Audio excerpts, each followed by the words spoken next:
All right.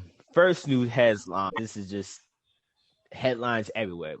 So we all know the GOAT, Simone Biles, the gymnast GOAT, one of the greatest gymnasts of all time. So the Olympics started last week, and unfortunately, during her first event in the overall team of events, she had like a tumbling that didn't go well, and then shortly thereafter, she pulled out, claiming mental health being the cause of her withdrawing from not only from the team event, but she pulled out of the all around event. And I think this morning was breaking news that she is now pulling out um, pulling out of the individual specialized events like the vault, the beam, the dance floors, and stuff like that. Mm-hmm. So She had two left to pull out of. and she put it was officially announced this morning. So the question is, and I'm pretty sure you guys probably seen some of the headlines if you kept up with what's been going on, is did she quit? How do we view her withdrawing from the Olympics at this very moment? Was she selfish in a sense of not allow, if she was dealing with all of these internal things, was she selfish in not allowing someone else to compete, like an alternative to compete in her place? So some people are claiming racism in this whole situation. Some people are saying that she's a quitter. Some people are very sympathetic and empathetic and saying that she's courageous. That's some of those headlines. So there's a lot of ways you could look at it. So I figured I'd bring this conversation to you guys, this topic to you guys, and just to hear you guys' thoughts. Well, there's a lot of ways you could look at it. Yeah. But there's only one person who understands it, and that's Simone. Yeah. So nobody can do what she does because we're not her. I respect the young lady for understanding that she felt as though she couldn't do what she needed to do mentally. She was not in that space. If you understand that she does things like the Divinchenko, so she's going to be doing. Simone does the kind of stunts that she does are named after her. They're not even registered. Not the ones that are named after her. The new ones that she's trying to get named after her also, that she was going to bring out this Olympics, that they couldn't even put it on the female scale. They had to put it on the male scale. They couldn't even put it on the female scale. So if she goes out there and tumbles and lands incorrectly and breaks her neck because she gets so much air trying to do a triple Lindy out here or something, that's what we want to see. You know, at the end of the day, I think it was more courageous for her to step up. She didn't know that she was going to be in that position. You know what I mean? She was actually trying to go and compete. And for her to stand down and let other people take her place, you know what I mean? So she does still allow the team to get their medals. I think that was a courageous act. You know what I mean? And I respect the young lady for doing it. You know, I've competed not at the Olympic level, but I've competed. You know, I've never felt as though I couldn't compete in a situation where my mentor was there to that extent. But I don't, you know, I could put myself in her shoes because I don't know what that, you know, what that is and what that entails. But I respect that she made a decision. You know what I mean? I respect that wholeheartedly, and I respect her decision. I ain't mad at her. I co-sign with Hakeem. The only thing is like I'm trying to figure out where the angle of racism comes into play. Racism. Like, because I'm just like, I'm really getting tired of people just pulling a race card every single time somebody's questioned, you know, for their actions. It's like, yo, you know, if she was, doesn't matter what color she would, you know, she is. It's the fact of if she is competing on that level and then all of a sudden drop out, there's going to be questions. You're going to be under scrutiny no matter what. Mm-hmm. So we really need to stop playing the race card every time someone, someone of, you know, of, I want to say, of any minority being scrutinized. You know, it's just like you're going to be scrutinized anytime you are in the public light. Period. It Mm-hmm. has nothing to do with racist. You know, you're going to be Want me to read the scrutinized. quote Period. for you? The this is from Osapi Patrice. This was from an article. From Yeah, Osapi, huh? Okay. Oh, yeah, stop. Yeah, I'm like, okay. Uh-huh. yeah. So This is not biased. Okay, go ahead.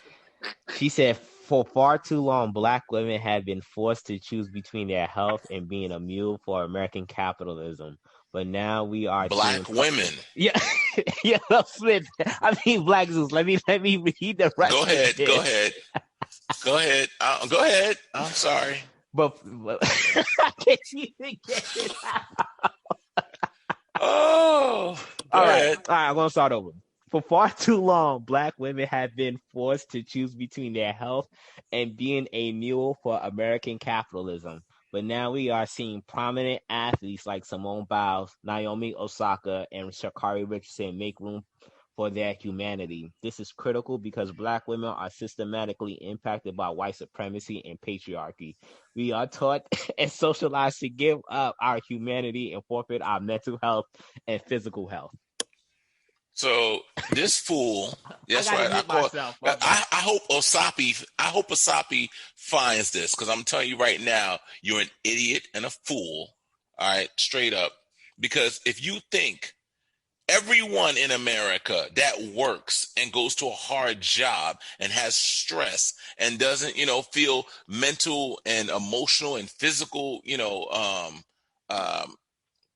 oh man, I'm so frustrated.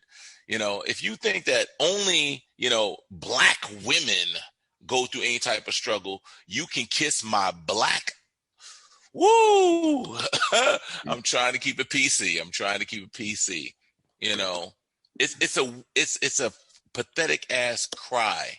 It's a pathetic ass cry of oppression, as if nobody else has to go to a hard job. Nobody else has stress. No one else. Here's the difference. All the rest of us that are not quote unquote Black women don't get a gold medal at the end of the day for our jobs. All right. No matter what stress we go through, no matter what hardship we go through, stop claiming like Black women, corner the market on stress and struggle. Okay, it's a load of crap. It's a load of crap. But same token, the same Black women want to claim to be the heroes of Black society, the backbone. It's like, which one is it? You're either the hero or the victim all the goddamn time. All the goddamn time. Always the hero or the victim. So Miss me with that bullshit. that was the race element that I in an article that I saw that was used as a reference to, the Simone Biles. Go ahead, Mr. Henry. I don't know while jumping out. I just wish that if she knew she was dealing with these issues before she left, that she should have considered staying home, just to give the opportunity to somebody else. That's pretty much it. But then I thought when she dropped out, they didn't have an alternate. It just opened up the door for somebody else. Right? Correct. So because her dropping out, you at the Team USA was short one person, and therefore they couldn't collect any more points, giving Russia the ability to take the overall team gold, and they took silver. Yeah, so she should have just stayed home if she knew. Now, No, get there and you realize. She may not have known before she went on. But she did. She did allow somebody to compete in her. No. But when when she dropped out initially, that the first event was the team event, and when she dropped out, her points, she was no longer earning any more points. So Russia took so Russia took the overall team, and then Team USA took silver. But then her teammate in the individual all around took the gold. Sunny Lee, I think that's her name. Yeah, Suni, she took the overall gold in the individual event. Okay, so listen, he still came out with the gold. Yeah, someone came out with the gold on Team USA. Yeah, so it's like, I think for me, I was very conflicted. Me and my wife had a long, me and my wife had a long conversation about this. I am very sympathetic to mental health. I am true because, I think it's very important that people look out for their mental, as much as we talk about staying in shape and being conscious of what you eat and how often you work out. I think your mental space and mental health is very important. But there is something that lingers in me that says, like, damn, what are we Look, fostering in hey, regards to what's up, brother? I want to hear you out, but it's crazy that you say that you respect mental health, and I knew there was going to be a but, which means you don't. Which means you don't respect mental health. I do respect it, but I'm You know talking what I about. mean? But I got you. Like, But hold up. But you But got. there's a Let me. stipulation. But let me just say this. yeah. Go ahead. There's two avenues I'm going with this. Number one is it's funny now for me, being that we've talked a lot about men's issue. It's just funny now that I've seen since her dropping out due to these mental health concerns that these articles are now promoting how courageous she is, when historically speaking, when you look at men athletes who've done similar things, they've often been called quitters. And abandoning their team, not showing up to critical points of their professional highlight points of their professional life, or simply just being simply just a quitter. So is that double standard in regards to like how we're now viewing Simone Biles quitting essentially, and But how is the we view standard? Did they quit because of mental health?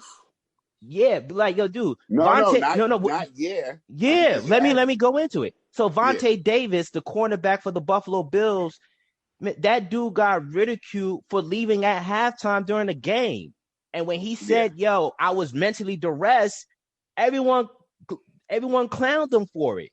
yeah. They out there getting clunked in the head. I Yeah, Yeah. respect the brother. what I'm Like, saying, but what I just want you to see where I'm yeah. coming I see from what with you're it in saying. regards to Yeah, this, or like most infamously, I remember the Roberto Duran when he was fighting Sugar Ray Leonard. He said no mas. Everyone knows that no mas. Mm-hmm. He got clowned for that for decades. You Yeah. know, Even recently too. What's yeah. the name? Paul George for the Clippers. When they was in the bubble, they was talking about how pressing it was, Thank you, Cal. and his Yes, performance dipped because he's shooting the ball hitting the side of the backboard, and in the end he was saying like, yo, it was my mental health. We're in a situation we can't see our family. We're stuck in this one area. We can't go anywhere else. And people kept going hard at him about his playoff performance. Listen. But he exactly. claimed it was mental health. So Yeah. that's what I'm saying. So even with that, thank you, Kelvin, for that, because I did remember seeing that. So like I'm seeing this sort of double standard, and I remember listening to this brother said this. It's just like he said, and I don't think I will ever say this. He's like, I lose respect for women athletes because if we're giving women athletes this avenue to just quit or to not show this mental grit, he's like, how could I respect women athletes, women professional athleticism to the degree of men if we're starting to do this? And I think off of the back of us reading The Coddling of American Mind, I just think that there is something about having mental grit during the time of pressure.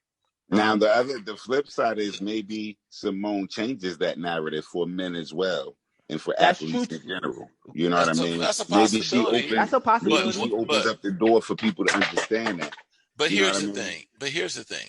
The problem is this is not a new thing to happen. Athletes have struggles, emotional problems, this, that, and the other of their own, and everyone is expected. So with this Osapi woman, right? And I'm trying to stay calm about it, Yes, right? please. He's going right back to this shit. You're right. Because here's the thing. One is the fact of, once again, like I said, Black women do not corner the market on stress and struggle. Everybody in America got their own stress and struggle. Yes, even the white man has his own stress and struggle. All right. We may not all understand each other's stress and struggles or each other's pain, but pain is pain. Stress and struggle is still stress and struggle. It all depends on who you coming at. All right. But the whole thing is, if we're going to hold people to a standard, hold that standard straight across the board. Exactly. Don't say like, and that's where I was she's conflicted. courageous, but a man is a coward. All right, that's one. And then two is the fact of there is an issue with someone pushing past their limits and stuff and not being able to compete. All right, because here's the thing, that's what it means to be the top 1% of athletes on the planet, is that you push past a level that no one else can seem to get to, mentally, physically, emotionally. That is the demand of an athlete. That's the demand of your warriors, your gladiators, your top of the line. This is your most pristine human being. So you got to kind of take that with the job. That's what comes with the job. And final point is the fact of Osapi about the black woman being a mule capitalism. So you telling me, had this girl won a gold medal, she wasn't gonna get paid? She wasn't gonna be on a Wheaties box? She wasn't gonna, do Nike commercials? She wasn't like all the other Olympic athletes? Come on now, miss me that bullshit of playing like this mule, like somebody's whipping you into to doing this. This is a choice. She's done all those things as well. Oh, so she's already made money. Yeah, she's like the most decorated gymnast in history. Oh. She is the GOAT. She's 24 years old. The next Olympics is 28. She'll be 28. She'll be able to compete again at the end of the day. Her life is not over. It has not ended. She'll be past her peak and take this mental. She'll be past the peak next Olympics, though. You don't think she has another Olympics? The capitalist she won't be able to compete in the next Olympics. She might be able to compete, but I think she'll be past her peak because most Olympics, if she wants to. Yeah, I think most Olympic gymnasts, like the females, they say their peak is around 20 to 22, and that's when they kind of phase she's out. 24 now. Yeah, that's what I'm saying. So she'll be past. So the next Olympics, to no man's land. Yeah, the next Olympics, she'll be, if she makes the squad, she'll be past her peak a little bit. Yeah, I like most athletes. Is there age minimum? Is there age requirement for the Olympics? I think you could join the Olympics because the female gymnasts are like 16. But I was about to say, through the whole thing that Simone was talking about, Larry Nassar liked them young, and some of those people were still part of the program. And like she said, her mental health, she was dealing with a lot, and people don't really understand how long she's been on the Olympic team. You know what I mean? So, fuck her. Like, do you, Simone? I respect that all day. I respect her as well. I respect her as well, and I just want to say, like, what I had. Yeah, like I just feel like that. There's a lot of ways you could approach this conversation. I don't think any one of us is going to negatively look at Simone Biles and not recognize her greatness. I know. What's up? Hey, Cass. My bad. I ain't meant to stop you in that sentence, but I see exactly what you're saying in the respect that how they're treating Simone Biles and how they treated Sha'Carri, where they both have to be selfish. So she was selfish because her mother passed away and she smoked some weed, even though it was legal in the state she smoked it in. But she was too selfish, you know what I mean? And now this other black girl, she's too selfish because she's also talking about her mental health and shit. She should just compete. I say, listen, y'all should have competed. You know what I mean? But go ahead, Cash. Nah, I'm saying I was gonna just quote another former Olympian who was like a MMA fight champion, and he also won. He's the youngest Olympian in wrestling, freestyle wrestling, to capture gold. And he said something that I kind of resonated with in regards to pressure. And I'm just gonna read off a couple of quotes from him. He said, "People say that the media created her, and they put upon this pressure." And he says, not really. They only give you a platform and a limelight, but it's up to you to believe and accept it. If you start to think you're the GOAT and the greatest of all time, then that's on you. He said, I do believe she made a mistake, and I know she kind of tends to take it back, knowing that there's a lot of things backfiring. But if I had to give her my 2 cents, I will hope she listened, and I'm not going to tag her. But if one of you guys tag her, it will help a lot. There's two things that pressure can do. Pressure can either break or it can make diamonds. Pressure can either bust pipes or it can create and make diamonds. So, this is a Olympian himself. He's done accomplished great things himself. And I think that's what it is. It's just like, I just think that, like, once again, off of the back of reading The Coddling of American Mind, I'm kind of leery about, especially when you're looking at how today's youth are handling pressure in their own day-to-day life. I'm kind of concerned in regards of what messaging we are putting out there in regards of when things get tough, how do you handle it?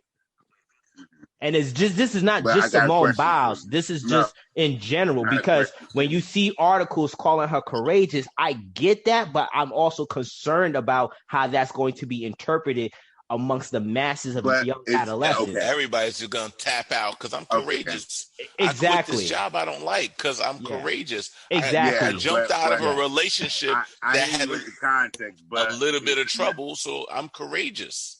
Now check it out. Are we to blame because we talked about this before? See, that's the problem when you give a fucking participation trophy to everybody. Yep. Yeah. You know what I mean? Yeah. So this is the problem when we're coddling the American mind from the beginning. You know what I mean? If you want to talk about American mind, kind of, we're doing it from the beginning where everybody gets the participation trophy. Everybody gets the trophy. Yeah. You ain't did shit to get this trophy. You sat on the bench. You don't deserve it. You know what I mean? But, he was part of this. No, he didn't do shit. So at the end of the day, we're creating the own beast that, we want to talk about, if you want to go that route. Yeah. So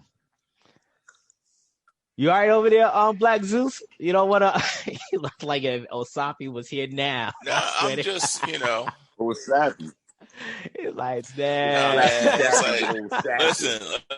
Bruh, my whole thing is when I read that, statement, I understand that the woman was underneath stress. I understand that, but I just don't like that statement of like, why has it got to be a racial thing? Oh, once again, the black woman is the mule. Really? Yeah, you know what it should have just been. Look, she dropped out. That's just the story. But then everybody just try to take it and try to run with it. Or it could be racism. In their own direction. And hold up. Let me ask you a question. What did Osapi write this in? I got a question. Again, she goes out there. Can we answer Shuba's question first? Oh, my fault. It was in a USA there was an article in USA Today to talk about Simone Biles' situation, and a lot of times, they get tweets and Instagram posts that get a lot of comments and likes and retweets. So they took Osapi's Instagram post that got like over 100,000 views and likes and put that in the article. And I was just like, oh, that's interesting. Yeah. So popular stupidity now makes it to the front lines of the media. Really? Yeah. Really? Just because a bunch of other dumbasses didn't stop to put any thought to it. They just went along with whatever narrative was sold to them because their feelings got involved, and they didn't actually stop to do any critical thinking like, does anyone else struggle with their jobs, with their life, with their hardships other than black women? Because everybody else has it easy. Black men have it easy. You know what, though, Schubert, to be Indians, fair? Everybody else got it easy. To be fair. But go ahead, Cal. But no, go ahead, Cal. It's not just about them black women. But I hear you because they shouldn't have brought it up like that. Exactly. But at the end of the day, they always still going to talk about the black athlete in general. When Muhammad Ali decided that he didn't want to box because he didn't want to go to a war, and they said, well, you can't box. He said, I go to jail. It was like, you're being selfish. Motherfuckers always in America, they're always going to say you selfish when they don't want you to do what they want you to do. So to hell with America. Hold up. Go ahead, Kel. Yeah. To be fair. To be fair, and it's not even like a black, white, whatever thing. When even I just go back to the NBA, I think Kevin Love was like the first athlete to come forward and start talking about mental health, and like a lot more of them came through. They praised him too, though. They praised all of them. I mean, now they didn't say that they were being oppressed or whatever, but they definitely, praising them the same way that they praising Simone Biles. But here's the difference. Forward. He came forward. But then they're also let me say this one. Go ahead. Let me say this too, though.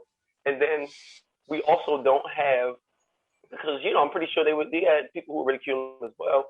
We also didn't have an old Hoppy who was talking about how to blackmail, how men are being in that situation either. So we're not writing about it.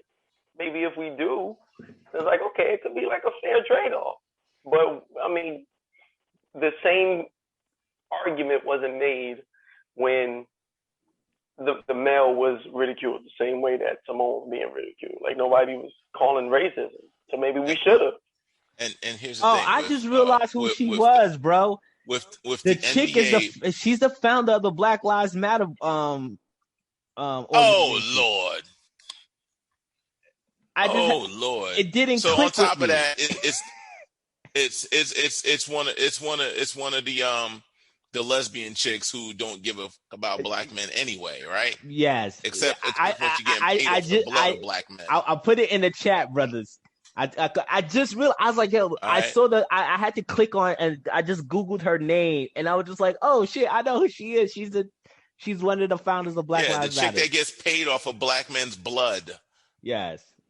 Who is capitalized off of black man's blood, talking about the black woman has been the mule of capitalism. Why you enunciating a D like that? Blood. I'm just saying. I need you to feel flow when I say it, right? Like, yo, like is she like, oh my God, the hypocrisy. Yeah, brother. The hypocrisy is real. Yeah. She has $1 million homes, right? Yeah. With the multiple $1 million homes that she has from the money that she got off of black men's blood being spilled in the streets. She got the nerve to talk about the patriarchy and capitalism. Whoa. Oh my God. It never ceases. Oh God. All right. Well, it was good to get everyone. Right. My man Smith is like, I don't even know where to go with that one now. Oh man. All right. Well, let's transition to the book.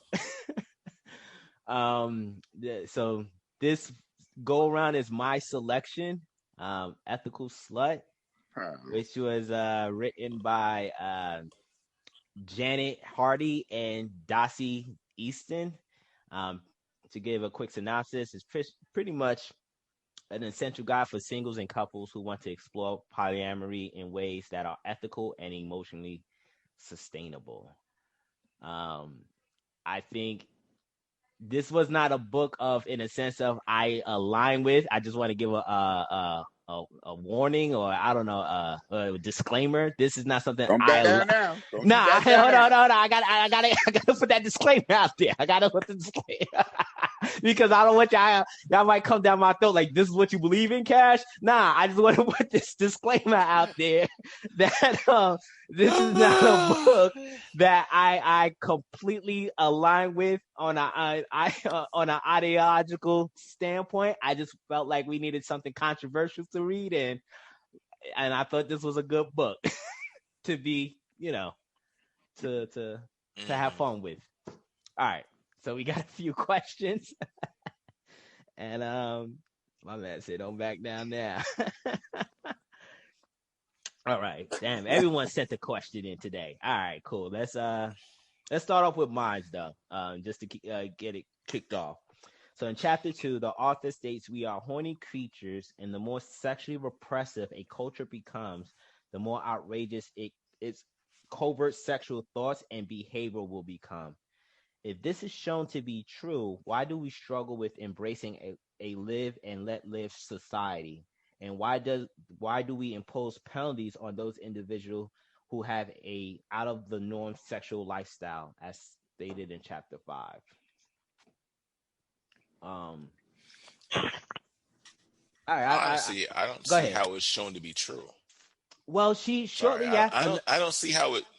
She used the so based on that quote, right? Shortly after she made that statement, she said that, you look at the Victorian age and how restricted the Victorian age was, and she said that what came out of it was a lot of repressive sexual thoughts, and basically we just enter an age where shortly after that, you had like the free love era in, you know, in the 60s and stuff like that. So when you, similar to like how you tell a child, don't do something, all you're doing is kind of tempting them to further do what it is that you don't want them to do. I struggle with that too. I kind of see where she was trying to come, but she said that it's proven to be like, hey, the more restrictive we get, we kind of kick ourselves in the foot, and basically we show more of our sexual desires in other ways. But anyway, back to the question though. So I don't know if you want to kick off that question or you just challenge how it was proven to be true according to her. Which one? The first part of the question or the second part? Either way, however you want to answer it. I would just probably say, just you basically saying like the more that you tell somebody not to do it, the more that they're gonna want to. So why don't we just live in a live and let live society? I probably say because we all have different values or views of how things are supposed to be. Yeah. Like I went to a party the other day. It was a birthday party with my friend who was a lesbian. And I said, you know, how come your stepmother didn't come? And she was like, because I told her it's about to be a real gay party, and she chose not to come. So it's just like, you know, even living in this time, we all still have our own biases or ideas of how things should be. So it's kind of hard to not have an opinion on something. And knowing that people have opinions, I mean, I don't really know how that ties to the whole part of, you know, wanting to do something that people don't tell you not to do. But I just feel like that's the reason why we can't live in like a live and let live society.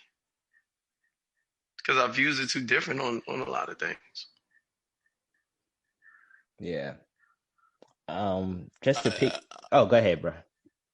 No, I was just thinking like we put restrictions in place in society based, for the most part, based on how they affect us as overall as a society, you know, not so much of individuals. So when I agree with the author when they said that, you know, they mentioned something about babies being put into devices to keep them from touching themselves.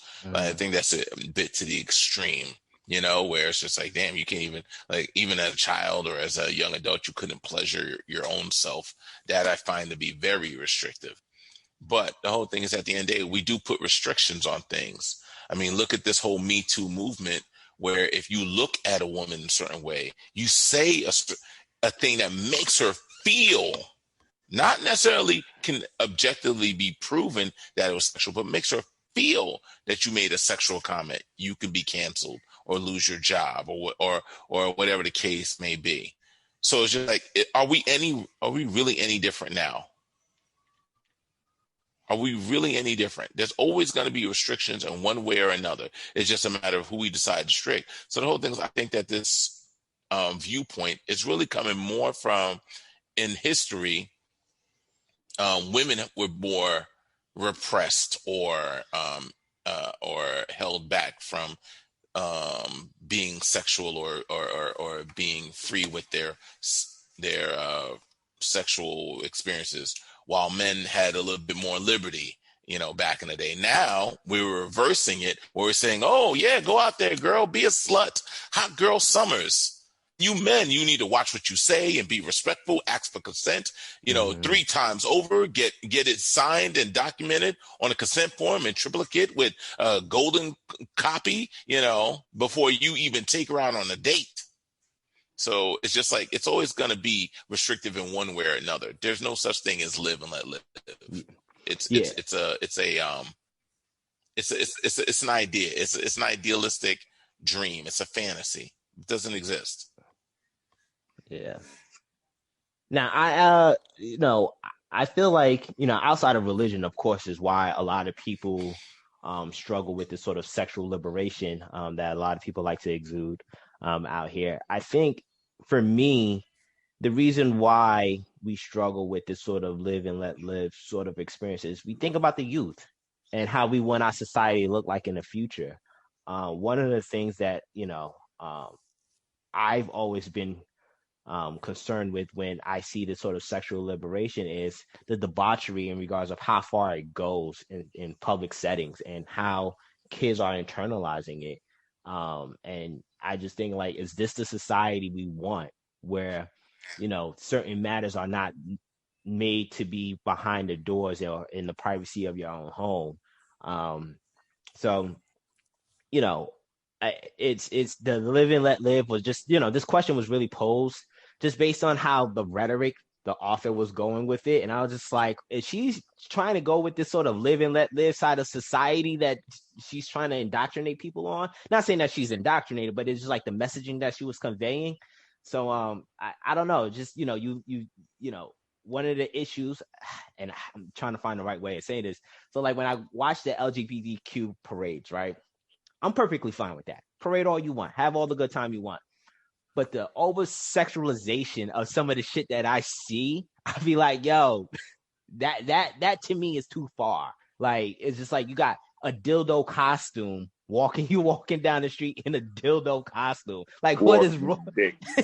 Yeah. Or like you're having like a BDSM costume and shit and your part. It's just like, I've seen this shit. And I'm like, yeah, it's true. yeah, like it's just like I don't want to live in a society where like there's no boundaries, there's no rules. So that's my struggle with the live and let live society. It's just like I think about the kids, I think about Smith kids, I think about your kids. I'm like, there's just certain things I don't want them to be exposed to at such an early age. And I think a lot of times when we talk about our sexual liberation, there's no consideration to the kids. So that part. The second part of this, this question is what I didn't like is some of the things that she pointed out in chapter 5 in regards to like once it's discovered that you live a certain lifestyle, there's these sort of penalties that you have to face. Like, there's morality clauses in landlords' leases, which makes no absolute sense. Or like if you show up to a company's event with two partners, that might be seen a certain way that might demote you and stuff. Like, I don't agree with that. Like, if it's innocent enough where I feel like you're being respectable, I don't think that your lifestyle, for the most part, should be you should be endured with a penalty. But the live shit that I felt like that she was conveying, I just couldn't get with because I think about the youth. Well, yeah. So in some Asian cultures that do impose penalties and do try to downplay sex, their the sexual content and their sexual behavior like is so much greater. You know what I mean? Their sexual thoughts become, because they're being suppressed so much, that it do become greater. But at the end of the day, if you're talking about allowing sexual behavior to become something, and I got to go back to this question for 1 second because I had a thought and I just lost it. My fault. 1 second. Don't call me. Yeah, so in the more sexually repressive culture becomes more outrageous. Yo, so at the end of the day, it's not that we struggle with this embracing the live and let live society. I think that's more the older concept and construct that you're thinking about. When they was talking to the millennials now, they don't think that way. You know what I mean? So it's more moving forward to a live and let live society. You three are married, and I'm reading this book, and I'm saying I'm going to be talking to 3 married gentlemen. And as I was posing questions, I was rephrasing my questions because I said I have to think of them from a different perspective, right? To get penalized because you do have multiple sexual partners, if you're living in a certain community, that can happen, guys. Yeah. Like, that can happen. We live in more modern society and up where we are. But if we're like Midwest or something, you probably do have contracts where you can't, landlords probably do have stipulations.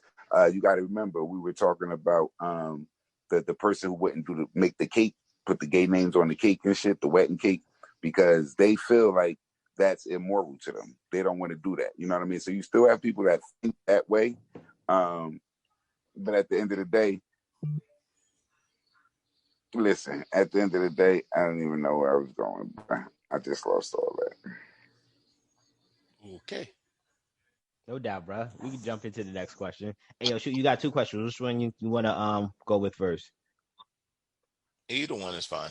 All right. In chapter 7, abundance, the authors infer that love, sex, commitment, and affection are finite, and that polyamorous relationships are abundant with qualities. Is this true? Why or why not? No, are not finite. Are not finite. My apologies. Are not finite. And the polyamorous relationships are abundant with qualities. Is this true? Why or why not? The abundance chapter had my head spinning. I just wanted to say that. I don't know, man. It's just like the examples that she was trying to use, like if you have multiple kids, you love each and every one of them equally. Did not correlate. Yeah, I struggle with that one. It was just like, like I get it. I get you're trying to use that example, but like to have multiple mating partners like that, I just feel like you can't do every single partner quality.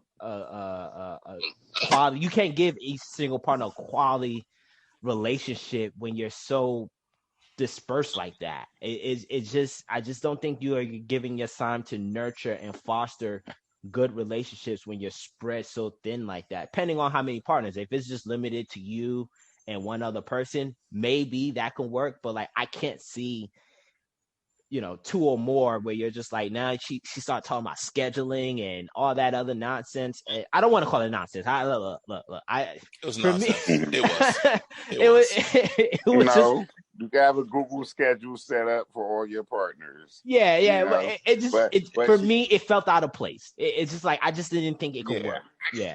I just feel like you're not fostering. Yeah, you're not fostering any good relationship that way. And her correlations to like children and pets and other ways in which we deviate up our time. I don't know. For me, it did that. Those examples just didn't resonate with me. And it honestly, here's the thing. I find that they contradict themselves time and time again. So in this chapter, they talked about how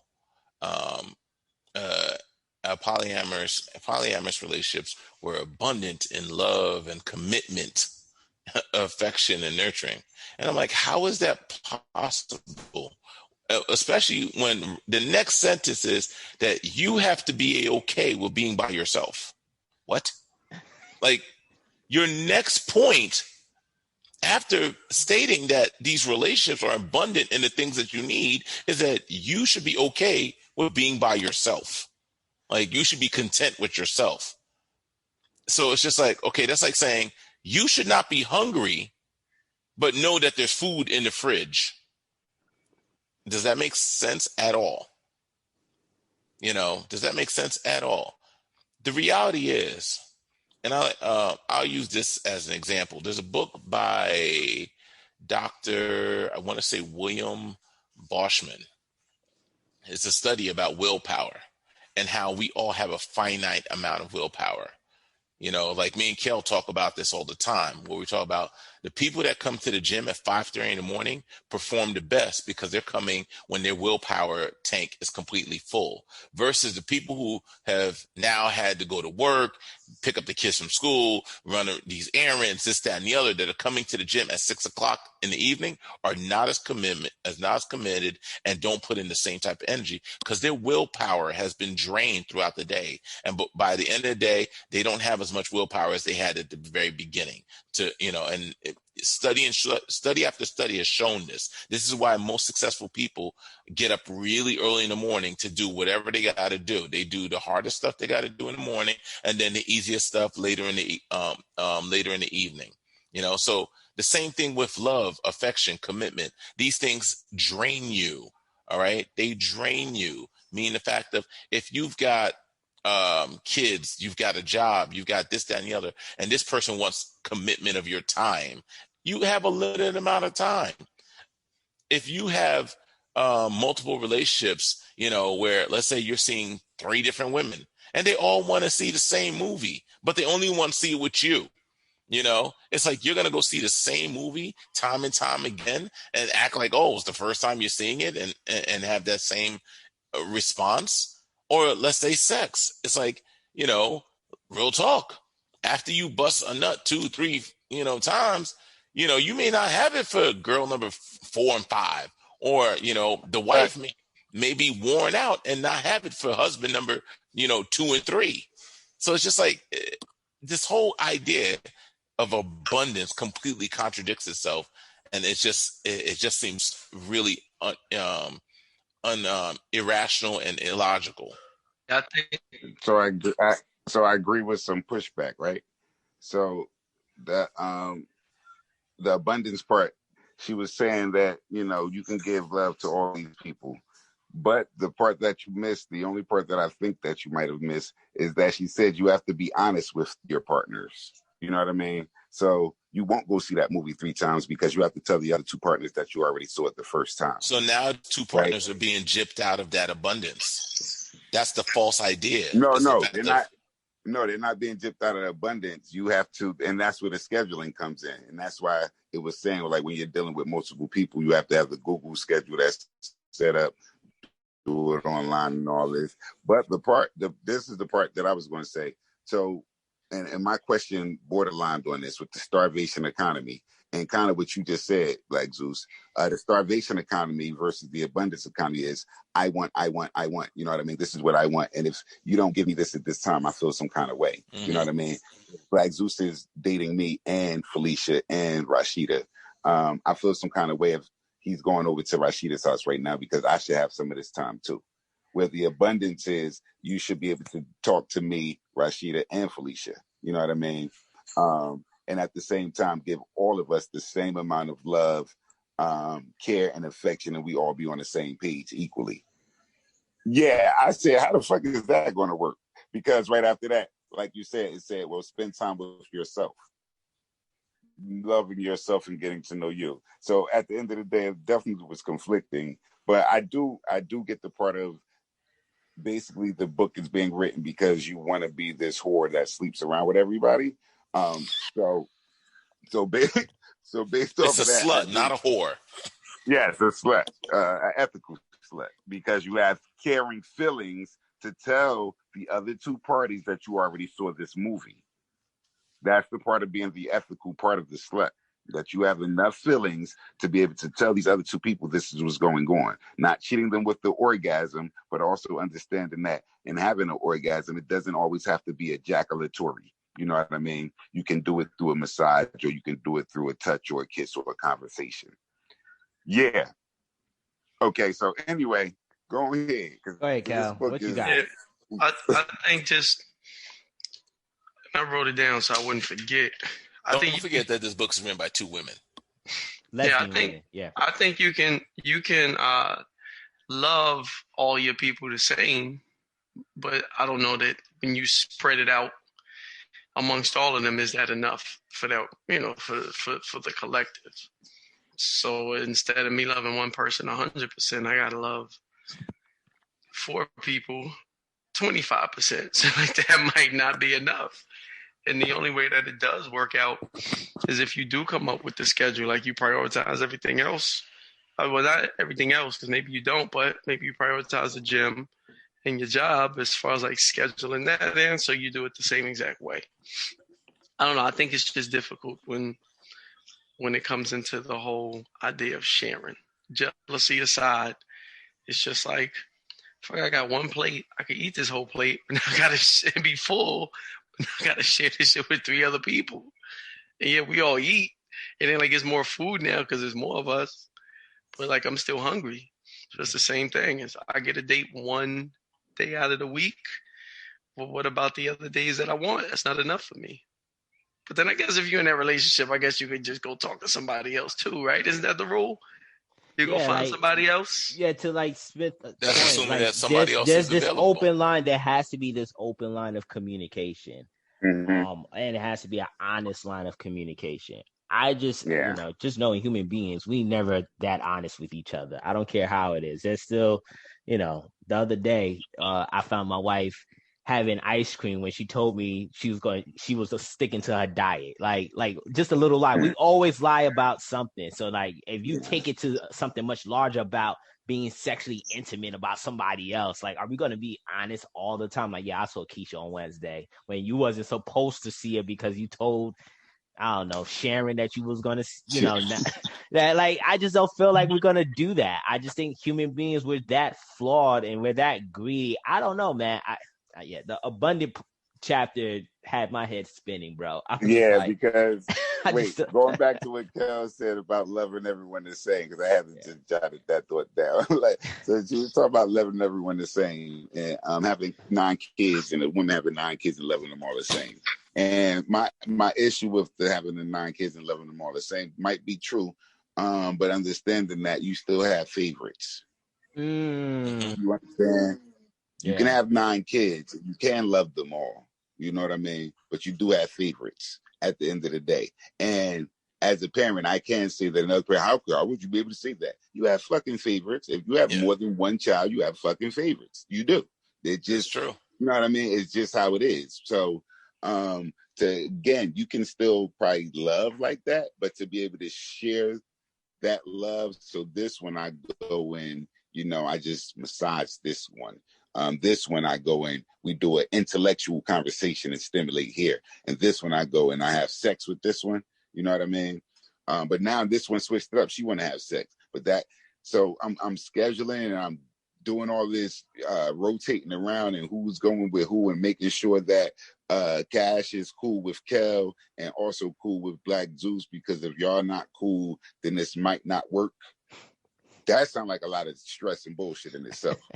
You know what I mean? Yeah. Like, that sounds like a lot of stress and bullshit in itself. I mean, at the end of the day, it sounds good in theory. Shit, I don't even know if it does, bro. It's not realistic. No, it sounds good in theory. When she says it, it sounds good in theory on paper. Oh, just schedule everything out and just make time for everybody. And love is abundant and you can love your children. But when you really sit there and put some thought process to it, and you look at the fact of like, all right, so she talks about the kids. Right. And I'm glad that Hawk said 9 kids, because I was just talking about this with my wife. I am one of 9 kids. All right. And, my dad did not have time for all 9 kids at all the time. All right. Some of us got more attention at one time while the other one didn't. That's just the way it goes. And the whole thing is you don't all get treated the same. I have a sister that's more needy. I have a sister who is spoiled. I have a brother who is, kind of a knucklehead. I got another brother who is kind of like, the head of the class, the teacher's pet. So it's just like everybody doesn't get the same exact attention. Everybody doesn't get the same exact treatment. And it's just unrealistic. It's just unrealistic at the end of the day. Have you guys ever scheduled sex in your relationships? Like, schedule that shit? Yep. No, outside of maybe like, tomorrow's about to be going down. Okay, well, I don't know about, maybe more so what Kel said. I don't know about scheduling sex. Like on Tuesday, we're going to have sex. Yeah, but like, I just feel like on Tuesday we're going to have date night. You know what I mean? We're going to have date night, and I know what date night entails, but to schedule to say that, hey, we're going to have sex on this day, or to even go further, Cash, to schedule an argument. Yeah, wait a minute. Like to I'm about scheduling good times, not bad ones. No, remember the book said that. The book said you have to schedule an argument from time to time. Well, whatever. Yeah, like to schedule intimacy instead of keeping everything bottled up. You schedule the argument to get it out instead of it all boiling over. You schedule this argument so you can get it out before it boils over. And I'm like, that sounds like that seems stupid, because now it's just like, this other person like, oh, okay, it's going down on Tuesday at 7 p.m. Let me get my notes together. Let me get all my history. let me like they about to get ready for court. Like, you know, I wouldn't even show up like, on some shit like that. Like what? Yeah. like what's going on here? Nah, my point was like to schedule intimacy, man. It's like if you really want like that raw, passionate type of like affectionate relationship, I think the one death blow is to schedule intimacy. And as she was talking about scheduling and shit, I'm like, I'm like, there's something about that just feels so robotic. Like okay, Yes, like, it says to the person who has a set schedule of work and stuff, no kids, no sporadic things getting in the way. Exactly. It didn't register with when me. life starts happening and it doesn't register for you in that situation. Ask somebody who got 2 or 3 kids. Ask somebody who got like a hectic work schedule and this, that, and the other. They got to take their kids to soccer games, lacrosse games, play dates, this, that, and the other. Like I put that has to go in the same hand of scheduling date night. Like if you keeping the romance together, if you want to keep it going, and that's something that has to be scheduled. And not saying that it's something that is like necessarily ideal. But if that's what it's gonna take, that's like, right. you got to be able to do it. That's what you got to do. You got to. I get it too. No, but I get it. Like for me, like spontaneity is and remember when this is young more and scheduling because we're talking about a poly lifestyle. Exactly. I'm talking about from a poly lifestyle. I'm not. Lifestyle. Yeah, I'm not. Exact. Thank you, Smith. Yeah. I'm not talking about the mono lifestyle. I'm talking about the mono lifestyle. I'm thinking about the poly lifestyle where you're scheduling all of these. Go ahead, how do you make sure everybody gets a fair shake? That's the whole. That's what we're arguing. That's what we're all saying. No, but even if it ain't just about the sex, even if it's just like hanging out on this day, bruh. Like if I'm like to Shuba's point, life hits you. If I'm tired, bro, this is what you signed up for, though. That's what I'm saying. But that's what I'm and this is why I'm saying like we're questioning this sort of thought process in regards to the abundance. It's just like this whole concept of scheduling this sort of intimacy with all of these people just doesn't seem rational. Yeah, it just doesn't. Like I just don't see how you can intimately foster this for however long you're in this polyamorous lifestyle. It's just like maybe 2 people, but she was talking about this shit could go up to 10 partners the way she was talking. Yeah. I mean, I was thinking about that too. I'm like, okay, so let's say I got 2 girlfriends, right? And how do I know them 2 girlfriends don't have another boyfriend each?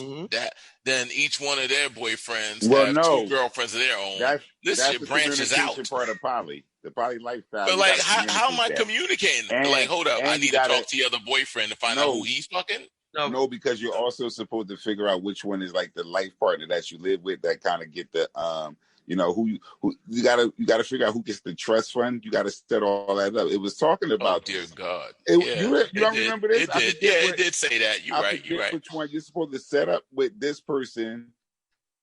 What's going to happen with the other person? You got to set up because who gets the kids if something happens because it doesn't go to the foster parent necessarily, or that partner doesn't necessarily get it because there's complications and you don't own the child and all of the.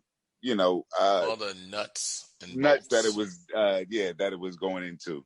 And it's like, that's the abundance part of having 5 partners even and giving all of the partners something equal. I don't see how that happens. Yeah. I think the only one that could be realistic was like that little community one where y'all got your whole little 8, how many people. Oh, A, B, and C. And no, not even that. It was a community. Where we all just get it in amongst ourselves, but we don't go out anywhere else. You can't go outside. Like, now that one I can see. That one I can see working.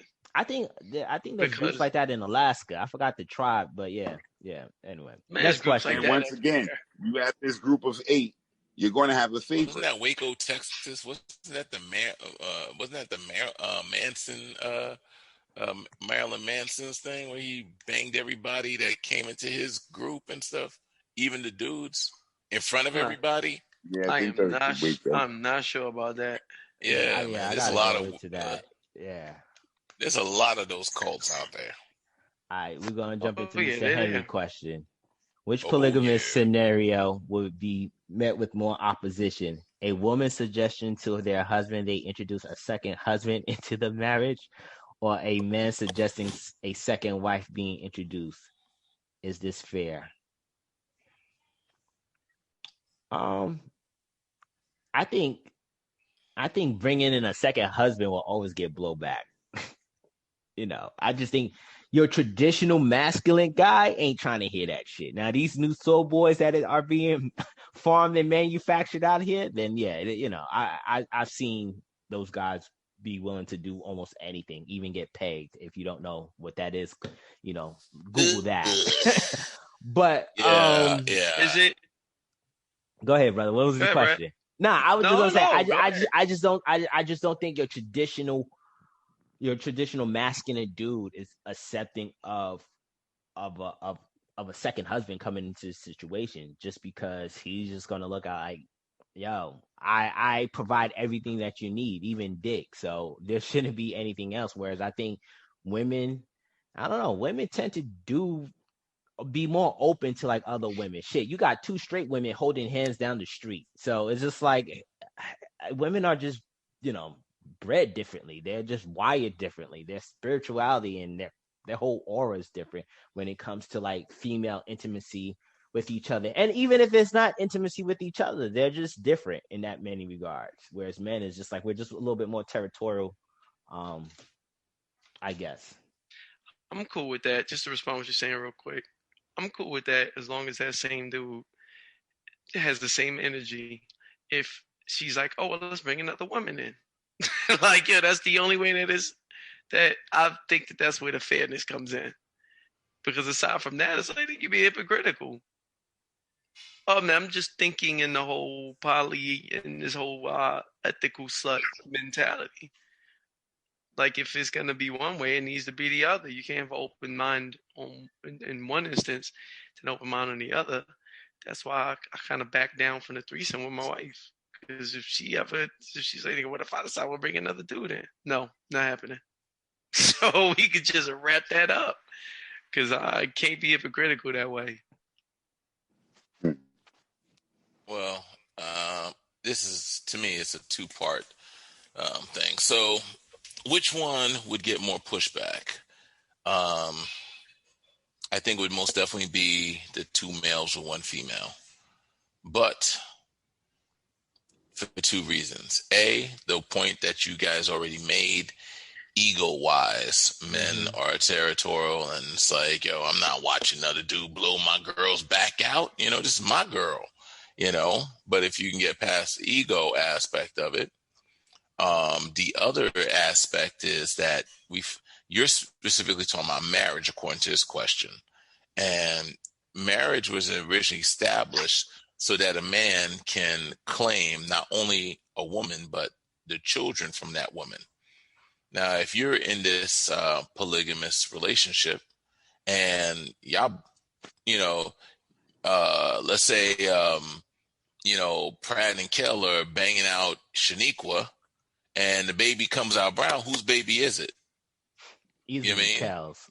So, the whole thing is, it was like that was one of the main reasons why it was one way and not the other way. Because at least if it was one father in the relationship and he had 5-10 wives, we knew who the father of all those kids was. But the chick if you had it the other way around, where you had one woman and 5 dudes, how do you know who's the daddy?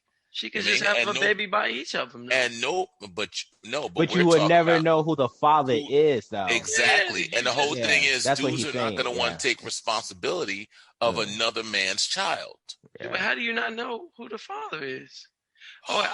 I'll bust up in you. Have you never seen Jerry Springer or was it Maury Povich? Man, they be You doing are not the father. Yeah, No, until but they what he's Chicks saying bring is, on, there was one chick that brought on 7 dudes. None of them were the until father. they do a DNA test. That's Yeah. it. That's what Maury does. Okay, but we're talking. but he's saying that in the scenario presenting, if you're bringing in a second husband, there is that question as to who the father is. Whereas, like, if you're just bringing in another chick, like, there's no doubt that you're going to be the father because it's only you. There's only one male in that And y'all saying Exactly. that dynamic. you saying they're not gonna want to go the extra step to go to the doctor and get the DNA test to see who No, it is. Nah, I'm saying, because I think what I'm in that saying is polygamous household, yeah, originally when marriage was set up, that's the whole reason why it was set up, so that you can say, this is my kid. All right, that's the whole reason why marriage was set up in the first place, so you can say this was my kid. Before there was DNA testing, so DNA testing is something that's new. Yeah. But at the end of the day, it's like,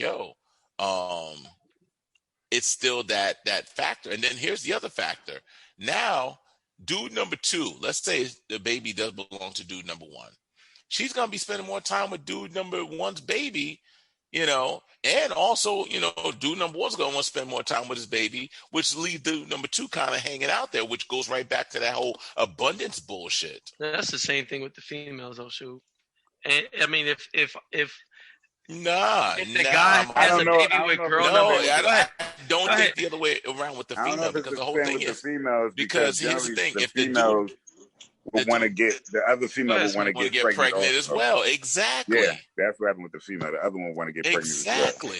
so Go she ahead. could be equal. Go ahead, Smith, and then I got a follow-up question. All right, go ahead. Oh, I definitely think the one that would be met with more aggression would be definitely bringing the male in.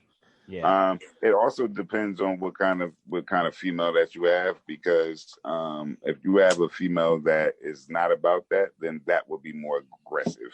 But if we talking about number wise, like if we did a poll of 100, it'll probably be more so leaning towards the men. You know what I mean?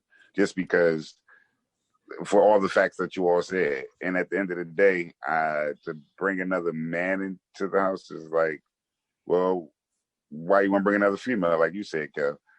So no, I don't want to bring a male or female into the house. How about that? It's just we're gonna ride out with us. You know what I mean? Because I don't know. I'm just saying I ain't with all that. That's not with that. So just for some clarification, Schubert and Bradley, y'all saying that the dude has to? I don't feel like the dude has to wonder whose kid it is.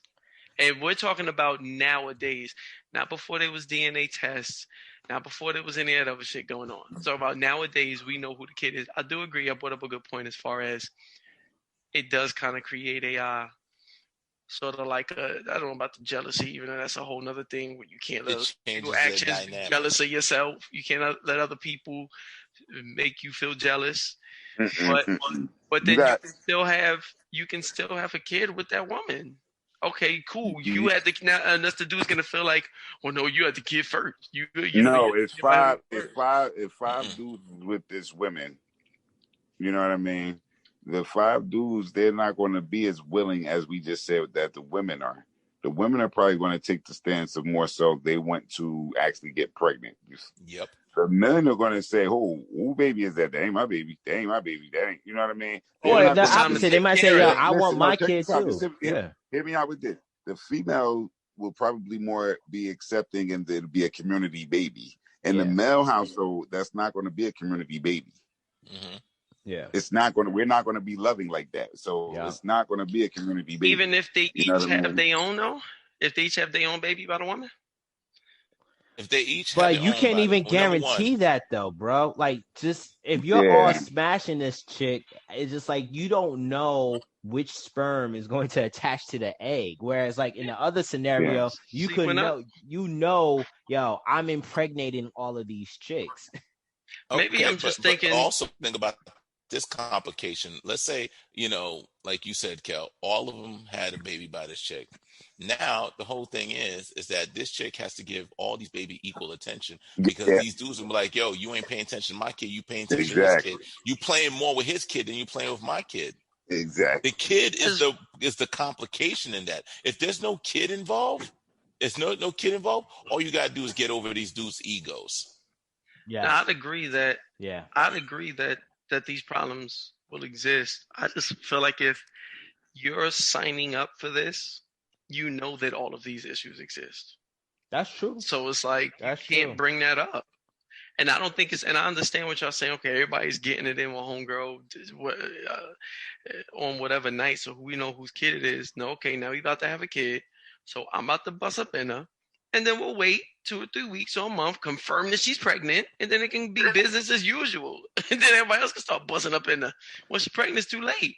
I mean, it's too late for the father to change once the freaking egg, the sperm has inseminated the egg. So it ain't that difficult. And I don't know, it man, comes because along now with, you're having to wait 9 months. Well, more than that, no, because you don't gotta wait 9 months. You gotta she just gotta wait till she's pregnant. No, but like what I'm saying is, if but when she's each a certain man, point, if each man wants a child, it's just like, yo, that's significant time. She can't just be cranking out babies like that. But we're talking about conceiving a child. Yeah, like and that's if she wants to get it in. Have you ever been with a pregnant woman, my dude? Exactly. You don't just be like, oh yeah, let's get it on. It's Friday night. You know, especially with so many different pregnant. dudes. Yeah, I don't know. That's more complicated.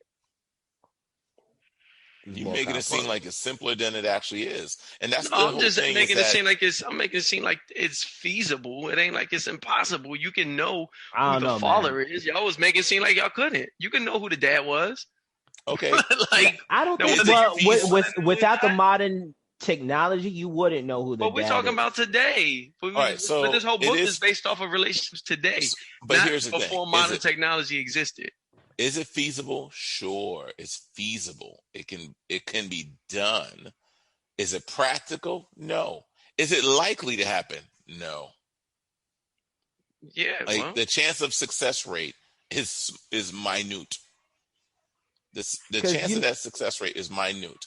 Is there a possibility? Sure, but you can also win the lottery.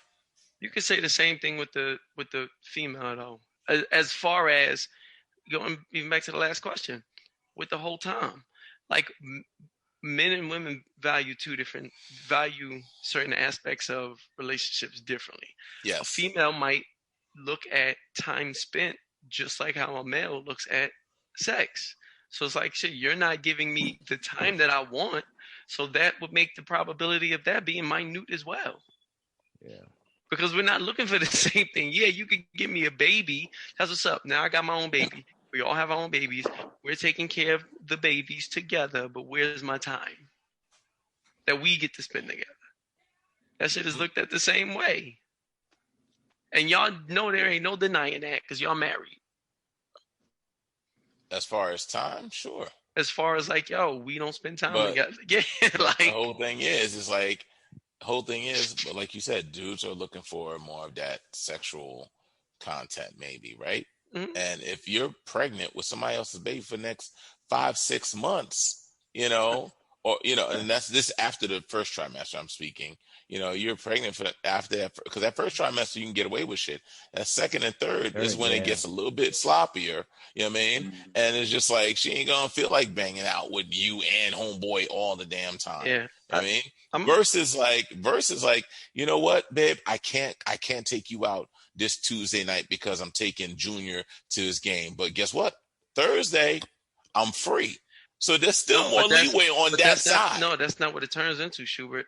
Is I can't take you out on Thursday. I can only take you out on Tuesday because I got to take out Paula and Mary and Susie and so on the other days. So that's like that is still more possibility versus a 5-6 month span of don't touch me. I look at it the same way because a female can go 5 or 6 months without having sex, no problem. But I don't feel like they can go 5 or 6 months of not having quality time with the person who they love. We didn't say 5-6 months. We said a couple days. Yeah. For what reason would a man have 5-6 months he could not spend time with her? Explain. Well, he has kids whose games he needs to go to because he's going to them as well, right? I'm just assuming. Right. Then he has a job. We'll wrap it up with this one, and then we got to jump into one of Smith's 5, questions. 6 months. 5, 6 months, Kel. Like, I'm trying to figure out how you feel in a 5, 6 months. Like, that's what I'm trying to understand. Well, no, maybe they don't go 5, 6 months without hanging out at all, but still. A month. Do you But they're think, not- do but you they're- think they're going to go a month without seeing each other? Spending time with him. No, sure, but they may just spend time 1 2 to weeks. 2 days. Yes, absolutely. When you're talking about now, the one y'all said is 5 or 6 different dudes. Okay, 5 or 6 different women, and you got kids, and you got a job. No, I didn't say 5, 6. Absolutely. I never said 5, 6 different dudes. You said that. No, said I didn't. two. No, I I didn't said say 2 that. dudes. I said did 2 not dudes. say that. I did not Okay, say. all right. Let's be clear. However it came 2 up, yeah. dudes. Yeah. 2 dudes.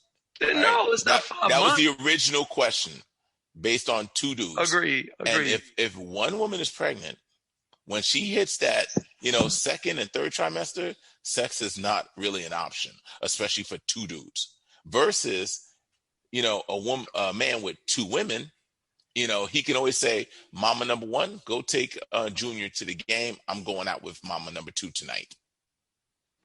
Yeah, but you're only going through that one time. Okay, that's in a whole marriage, bruh. But the whole thing is, there's more possibility with that. But you're only going to do it once. Like, you're not you're not skipping out on 5, 6 months of relationship time.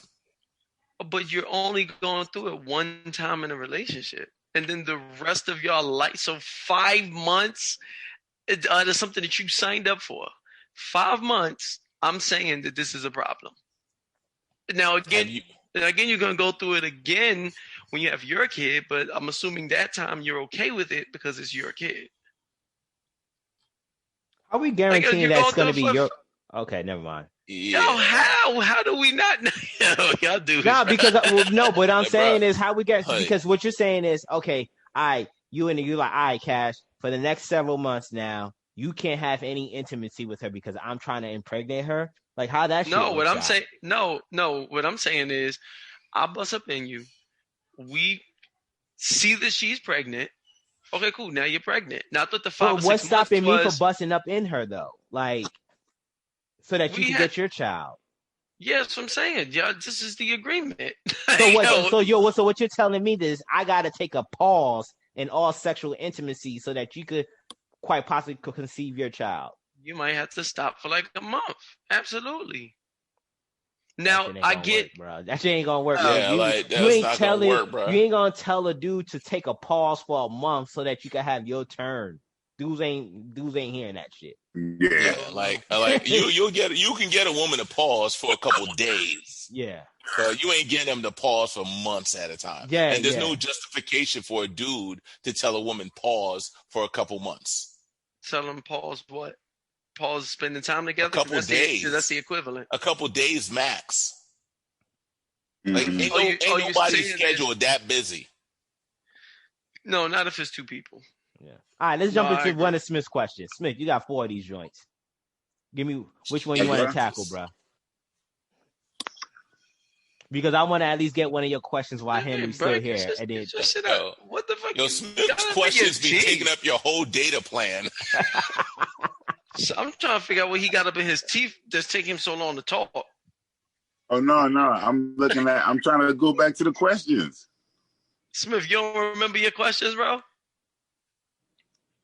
We can still talk about all your other questions later, but I just want to get one while Henry's still here. This motherfucker. Yeah, Henry, you don't spend enough time with us. I know. All right, y'all get all the dick y'all want, so y'all ain't got to complain. How about the second one, Cash? You do the second one. We ain't do that, I guess. All right, the second question. How do you feel about the use of the word slut in this book? What are your thoughts on the notion of an ethical slut? Go ahead, Henry. Go first. Hold up. Before you do that, ask my question because it ties into that one too. All right, so I'll be here for Smith's. No, it's the same question. So just ask. Oh, ask it now. Yeah, ask it now because it ties into the same thing, so we're not redundant. Also, make it like the 2-parter. Yeah, make it a one cohesive thing. All right, well, okay. To tie it into Black Zeus question, most recently people have been constantly trying to change and erase and create language to suit their emotional needs. In chapter one, the authors are attempting to rebrand the word slut from is a woman who has indiscriminate sex to a person with sexual freedom. Is it possible? Why or why not? So you I think part of it has to do with the catchiness of the title to make people want to read it.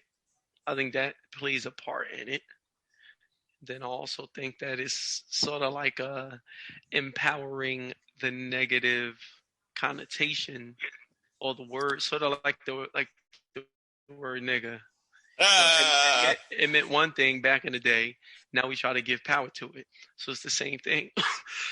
Somebody calls me a slut. That's right on one. Slut stands for strong, loving. On this, they always try to turn it into an acronym. We got to mean something that it really don't mean. Strong, loving, understanding, tender. Yeah, tender. Like, no, that's not what it stands for. Not what it means. So, like, do I have a problem with it?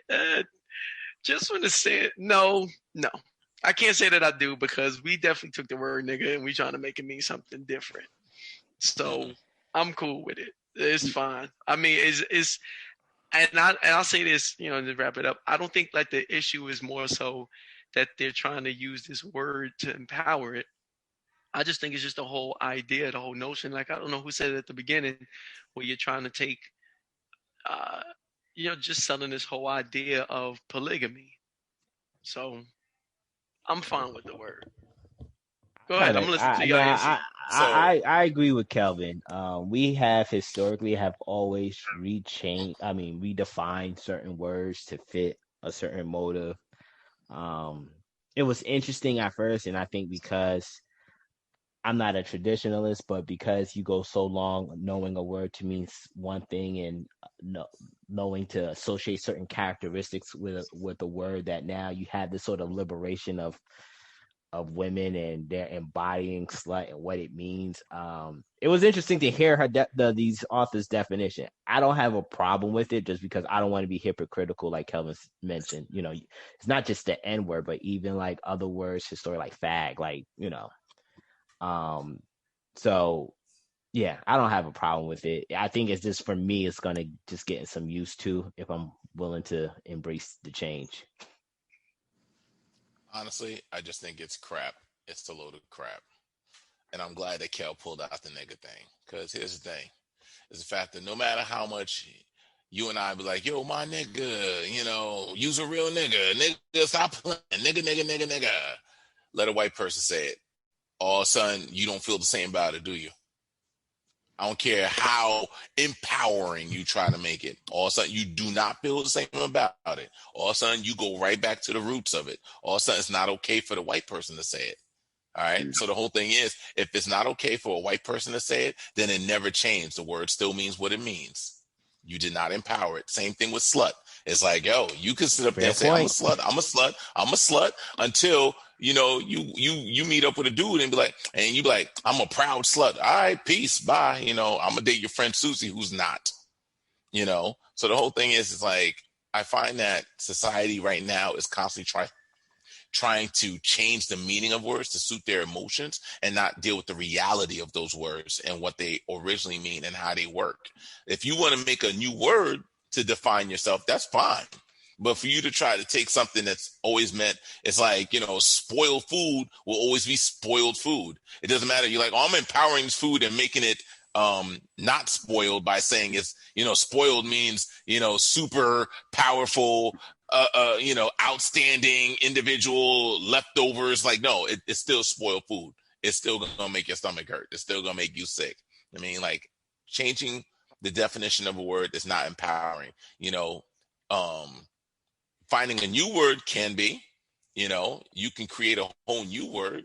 You can create a whole new concept. They created toxic masculinity in order to downgrade men, right? They created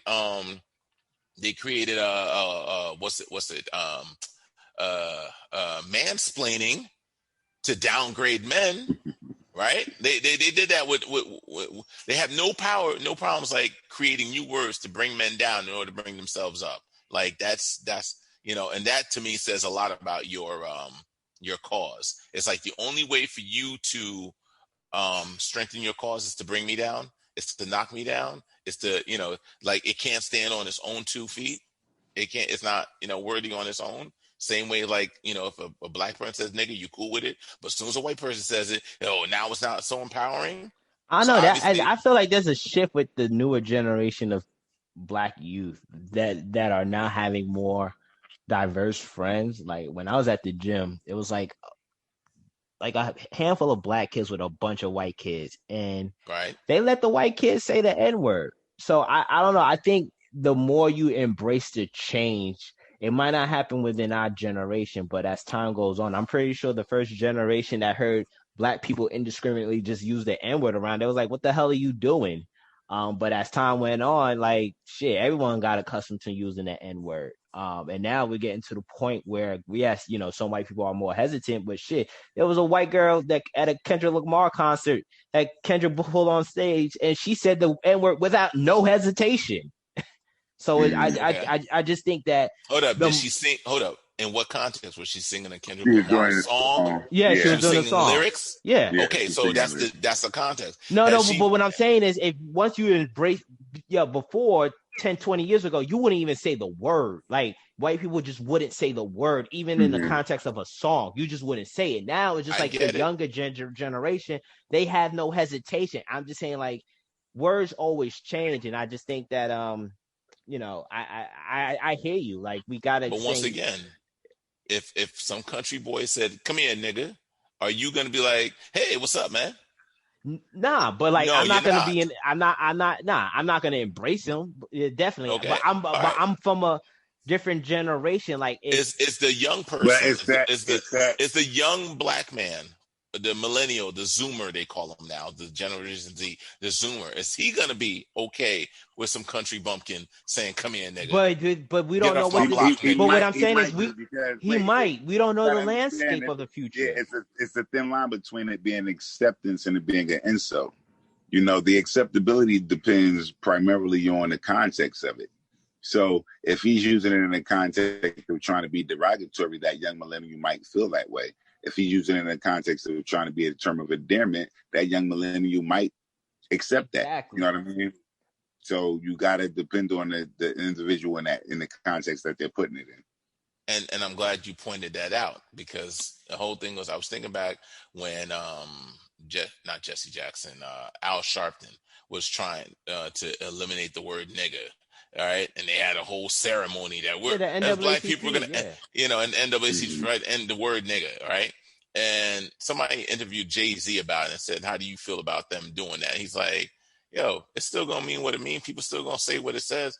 I mean, like somebody might, like, I might have a son and that's my boy, or that's my homeboy right there. But if a person comes to me and said, 'Come here, boy,' are we now gonna try to get rid of the word?" At the end of the day, it still comes down to the context of the word. So, but that's what we're saying. hear me out. Hear me out.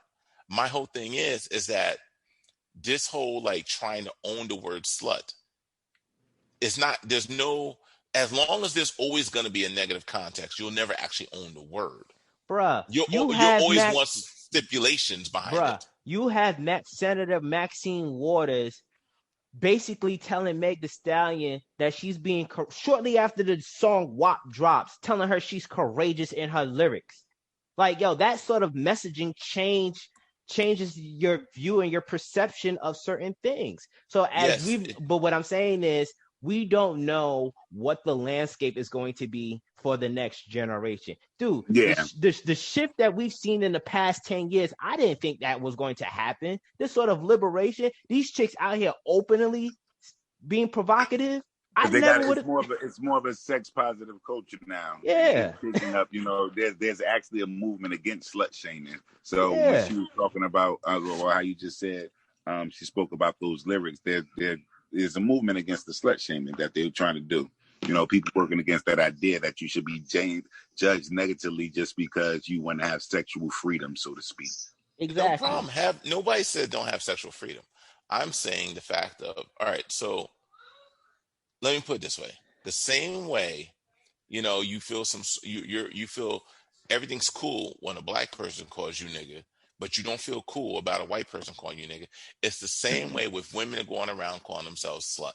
But I don't feel cool, Shrew, because for me, that history means a lot more to me than the next generation. I know you, but I'm just saying overall, men do not want sluts. Yeah, that's what my boiling point is. This shit may work for lesbians. It may work for polyamorous, but it will not work for heterosexual males. If you indoctrinate these young men the way they are in school to embrace women's sexual liberation, we don't know 20, 30 years from now what the state of manhood would look like and what they're willing to tolerate. Yeah, well, one of the things, because it did talk about the Slut Manifesto in there, and one of the interesting things that it said when you talking about, it was saying like sluts qualify for mortgages too. You know what I mean? Like, yeah, we're sluts, but I think earlier, Cash, you were saying, people being denied housing or something, applications, whatever, because they're sluts. But that's what she alluded to. Like, sluts get mortgages too, and we are, who we are. Just because we have this sexual freedom doesn't mean that we should be like labeled. But I still think the slut connotation still with Black Zeus is saying, like, you still can't. Like, if you're not going to be an all-the-time slut, like I tell motherfuckers about being nigga, like, if you're not going to be an all-the-time nigga, then you can't be a sometimes nigga. You know what I mean? You got to be a slut for everybody. And it can't be, oh, well, I feel as though it's derogatory. No matter how I'm using it towards you, you know that you're a slut and or you're not a slut, however I'm using it. You know what I mean? I get it. I just look at the next generation and how, the level of indoctrination that happens for each generation shift the cultural mindset in regards of how we view certain words. And I just think that slut, look, we all will view slut one way, but in the most negative connotation, in the most negative light. But I just think that, unfortunately, man, when I saw that interview with Maxine Water and she's basically said the WAP song is empowerment, that's when I was like, oh shit, all right. The shift has happened. The shift has happened, bro. Who's Maxine Waters? She's a U.S. Congresswoman out of California. Okay, number two, the whole thing is here, and here's the thing that bothers me. Because did anybody ask her, well, would she want her daughter going out there and telling guys all about her WAP? I don't remember the full context of the interview, but I think she alluded to something to that regards, bro. Like, she basically, like, was she is that what she's gonna promote at the next time she goes to the slut walk? The next time she goes to an election, is she gonna promote this WAP of hers? Like it I don't know. It's just here's the thing. The double standard is real, because if a man were to make these statements about a woman, it's sexist, it's misogynist, it's all types of shit. But if a woman make these statements, it's empowering. Like, that's like saying, well, if I'm a man and I'm talking about a woman and I call her a murderer because she killed her children, right? Then I'm being misogynist. But if she says I killed both my babies, then she's empowering? How does that make any sense? Like, that's the thing that I just don't understand about any of this. Well, we just talked about it earlier with Simone Biles. It's unfortunately, that's just how it is. Women just have the ability to take words and change them to fit their, what suits them better. I don't know. Yeah. I don't know, 20, 30 years from now, we're all going to be embracing sluts. I don't even think it's going to take that long. You don't think that's going to take that long, Cal? No. I'm good with that. Fellas, I'm out. Y'all be blessed. All right, Dougie. All right. Yeah. All right, well, let's get into Summer Smith other questions. How does shifting from starvation economy approach to an abundance economy approach change your romantic or sexual mindset? I like that. I like that. Yeah, that was kind of like in the same question that we was answering earlier, though. We did, but I don't think we directly hit upon like something like this. Like, how does it change your romantic and sexual mindset? Yeah. Um, I don't think it's gonna change anything. I think it's gonna take it right back to the core, where women like, I don't date no broke ass man. You pour some on him. I mean, it's not gonna change. It's not gonna change. It's just gonna reinforce that idea. You know what? As you being married, you already do, whatever you do with you and your wife. Mm-hmm. And you already, in your eyes, you feel as though you're giving her the abundance, right? Right. So this would be more of a, I guess, a question for like Single chicks. single people. Yeah. Yeah. It's the same rules it's always been. Men will always have to provide resources and stability, security and stability. Mm-hmm. And women will always have to provide, femininity and nurturing, sexuality, support. The all in all of it is the slut is basically still like the player, and being a player is expensive as shit. Mm-hmm. Whether you're using financial or time, they're both costly. They're both very costly. At the end of the day, the slut is impractical. You know what's so funny as we're talking about the word slut? I noticed that we're removing ourselves from that definition, us as heterosexual males. Why is it that why are we doing this? It's just like we seem to only associate it with the female gender, whereas like I'm associating it only because it's women. It's written by two women. But she gave us, she made it clear that every one of us, regardless of your sexual orientation, are capable of being sluts. If you're sex positive, exactly. Then slut is not gender. So if your lover says to you, "You're a slut," you should smile, give him a kiss on the neck, and call him a slut right back. In a sense, that's still like. I'm still like Black Zeus. I put it in the context of a female because it's two females that's writing the book. But is that fair to the author though?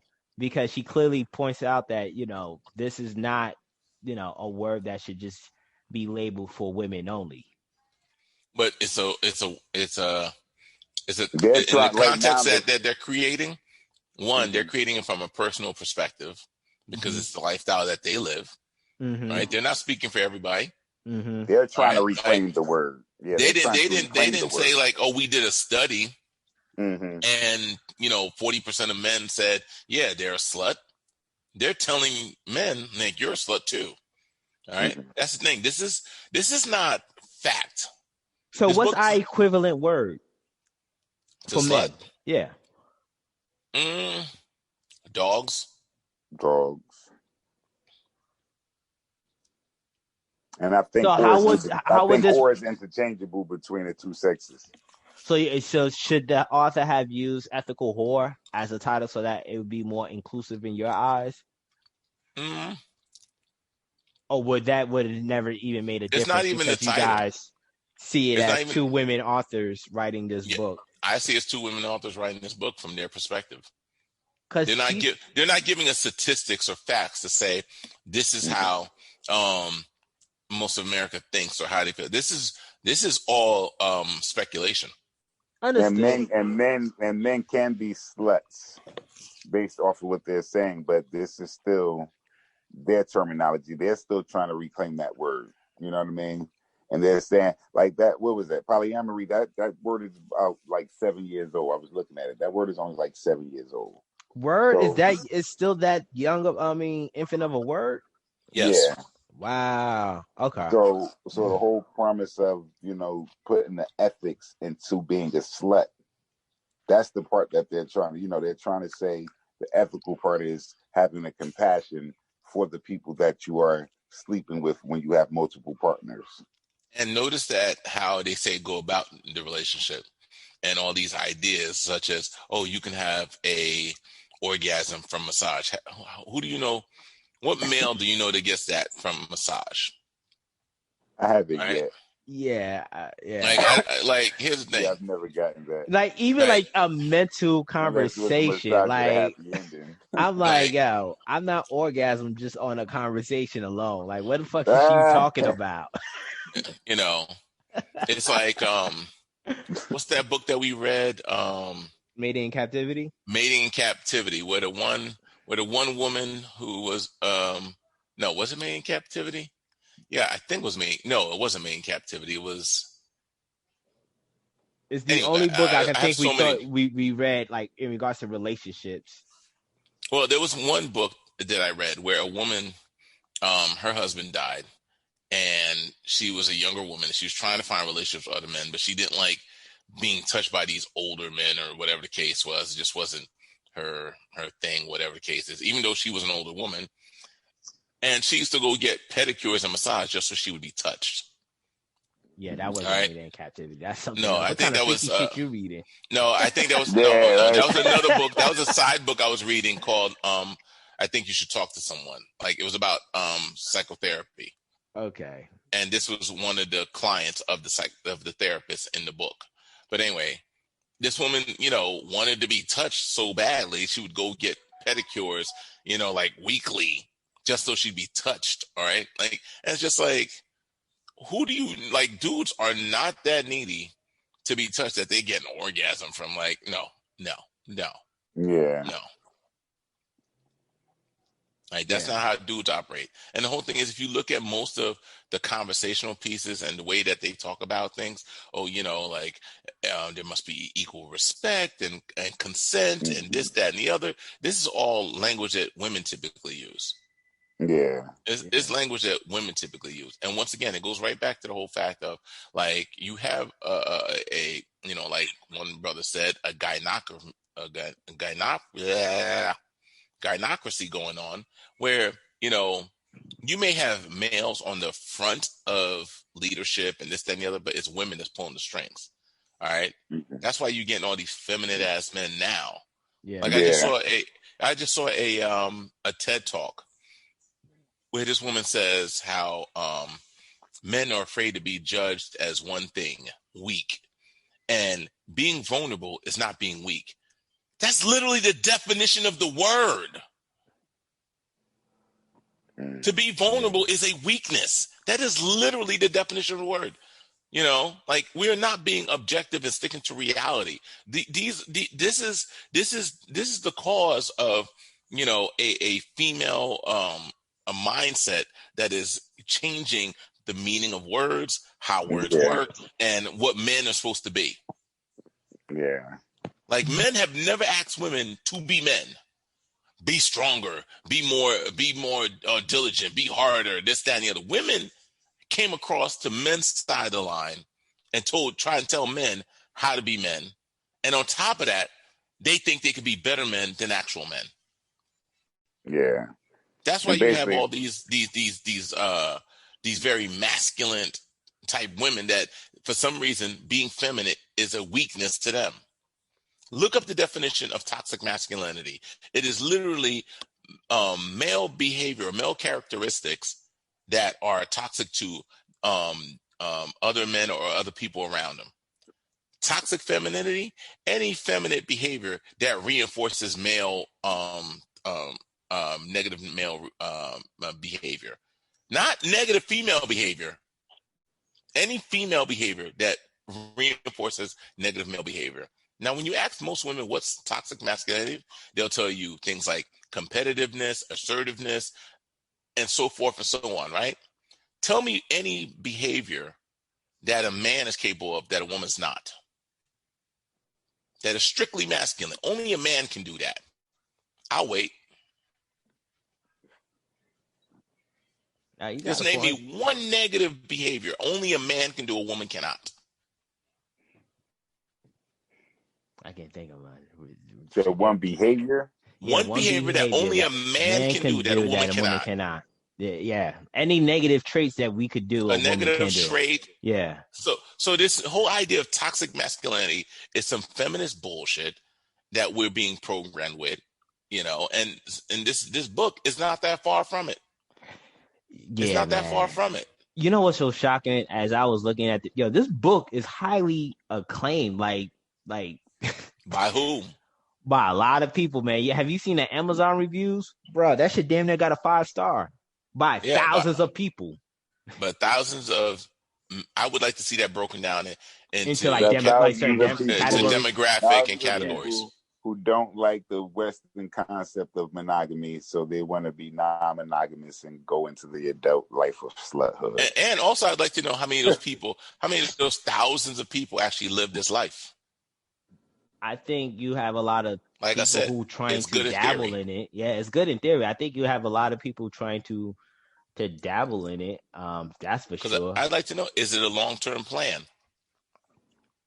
I think we're entering a society where they're trying to let people live and let live romantically and sexually, where it could be a viable option for a lot of folks. Jeez, my wife is ringing up the shit out of credit cards. My bad, bro. But I'm just seeing all of these alerts and shit, and she's out shopping, and I'm like, what is going on, man? I'm seeing Target, Whole Foods, like. Refrigerator better be full when she get home. My bad, fellas. I'm like, what is going totally on? Understand. Totally understand. I'm the same way. That's like, you over there sweating and shit. Like, yo. See, that's why my wife gets a budget and she gets the cash. Well, this is why I will forever be monogamous, because I can't afford this polyamory. You know what's the shit? She didn't get into that shit. I can't afford to be a slut. I can't afford to be a slut. And that's the thing. I think that's a question that needs to be asked. Like, how will you find it? Like, is there an income level bracket to really live this lifestyle like this? It's just like, you can't just be a slut. Jeff Bezos. Yeah. I'm about to say billionaire. You gotta be Jeff Bezos or Jay-Z or Warren Buffett or Bill Gates. Hell, Bill Gates has a clause in his marriage to see a chick, to see a chick on the side at least once a year.